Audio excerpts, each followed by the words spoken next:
আপনি স্ত্রীকে কখনোই তুই বলে সম্বোধন করবেন না, কখনোই মারামারি করবেন না, কখনোই তাকে গালাগালি করবেন না, তার গায়ে কখনোই আপনি হাত তুলবেন না। তার কারণ হলো স্ত্রী আল্লাহ রাব্বুল ইজ্জাত আল জালালের পক্ষ থেকে আপনার জন্য একটি বড় নিয়ামত। আল্লাহ সুবহানাহু ওয়া তাআলা বলে দিয়েছেন, হুন্না লিবাসুল লাকুম ওয়া আনতুম লিবাসুল লাহুন্না।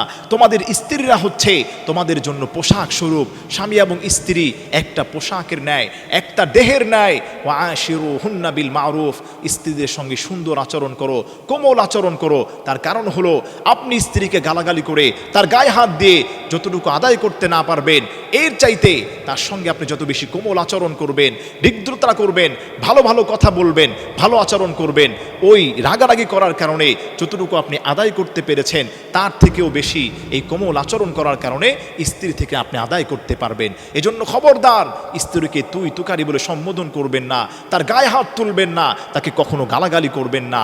দেখবেন আপনার স্ত্রী আগে যেভাবে আপনি গালাগালি করার কারণে, রাগারাগি করার কারণে আপনার স্ত্রী যেই কাজগুলো করতো তার থেকেও 100 গুণ বেশি আপনার কথা শুনবে, আপনার পরিবারের দিকে খেয়াল রাখবে।